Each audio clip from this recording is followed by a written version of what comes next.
ఓం శ్రీ గురుభ్యో నమః. మనము చాలా పురాణ కథలు చదువుకునేటప్పుడు సనక సనాదులు, సూత మహర్షి, నైమిషారణ్యం అనే మాటలు చాలాసార్లు విని ఉంటాము. కార్తీక పురాణంలో, శ్రీ విష్ణు మహాపురాణంలో, శ్రీదేవి భాగవతంలో ఇలాంటివన్నిటిలో కూడా సనక సనాదుల గురించి మనం చదువుకుంటూ ఉంటాం. అసలు ఎవరి సనక సనందనాదులు అనే దాని గురించి తెలుసుకుందాం. విష్ణుమూర్తి అవతార కథల గురించి విన్నవారికి జయ విజయుల శాప వృత్తాంతం గుర్తుండే ఉంటుంది. జయ విజయులు ఇరువురు విష్ణుమూర్తి ద్వారపాలకులు. కొందరు మహర్షులను వైకుంఠంలోనికి రానివ్వకుండా అడ్డుపడినందుకు శిక్షగా వారు రాక్షసులుగా భూలోకం మీద జన్మించాలన్న శాపాన్ని పొందటము, వారిని సంహరించేందుకు విష్ణుమూర్తి నరసింహునిగా, రామునిగా, కృష్ణునిగా అవతారాలను దాల్చటం తెలిసిందే. ఇంతకీ ఆ జయ విజయులకు శాపం ఇచ్చి పరోక్షంగా లోక కళ్యాణానికి కారణమైన వారు మరెవ్వరో కాదు, సనక సనందనాదులు. ఇంతకీ ఎవరి సనక సనందనాదులు? చాలామంది సనక సనందనాదులు ఇద్దరనుకుంటారు. నిజానికి వీరు నలుగురు అన్నదమ్ములు. వారి పేర్లు సనక, సనందన, సనత్కుమార, సనత్తుజాతులు. కొన్ని చోట్ల సనత్తుజాతుని పేరు బదులుగా సనాతన అన్న పేరు కనిపిస్తుంది. ఈ నలుగురు అన్నదమ్ములు బ్రహ్మ మానస పుత్రులు. ప్రాణులను సృష్టించే పనిని ప్రారంభించిన బ్రహ్మదేవుడు తన పనిలో తోడుగా ఉంటారని తలంచి ఈ నలుగురికి జన్మనిచ్చాడట. అయితే బ్రహ్మదేవుని మానసం నుంచి పూర్తి సత్వగుణంతో ఆవిర్భవించిన సనక సనందనాదులు తమ జీవితాలను వైరాగ్యంలోనే గడిపేందుకు సిద్ధపడ్డారు. సనక సనందనాదులు బాల్యంలోనే వేదాలను ఔపోసన పట్టేశారు. బ్రహ్మజ్ఞానంలోని లోతులను దాటేశారు. బ్రహ్మచారులై లోక సంచారం చేస్తూ తమకు తెలిసిన జ్ఞానాన్ని పంచుతూ ఉండేవారట.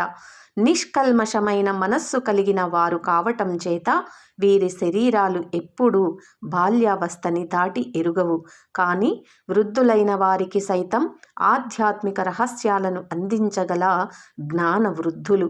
నారదుడు, మార్కండేయుడు వంటి మహా ఋషులు సైతం వీరి నుంచి బోధను గ్రహించిన వారే.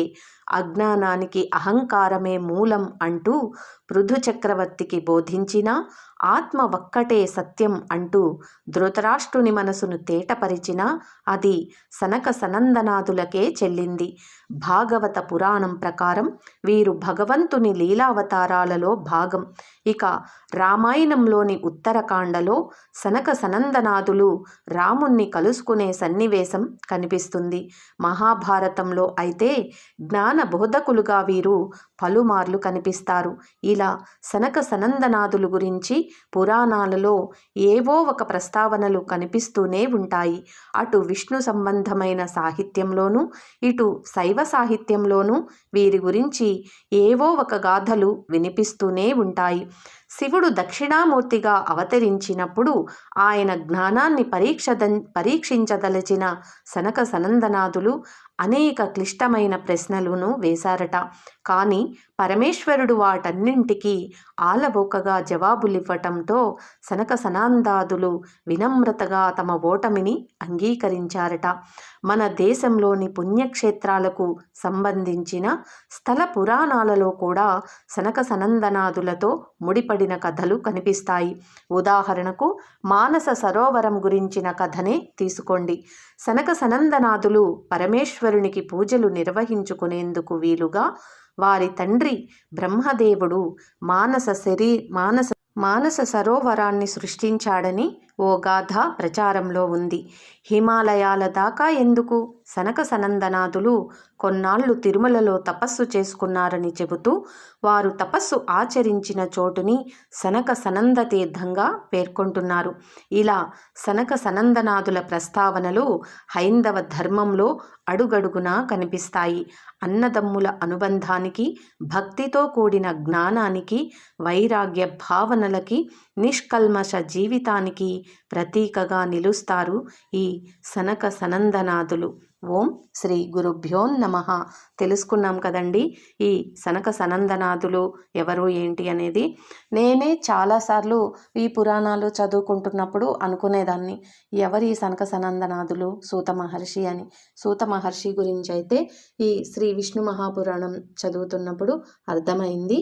ఇప్పుడు ఈ సనక సనందనాథులు కూడా ఎవరు ఏంటి అనేది తెలుసుకున్నాను. ఈ స్టోరీని నాకు అందించిన వాళ్లకు చాలా చాలా కృతజ్ఞతలు. ఓం గురుభ్యో నమః.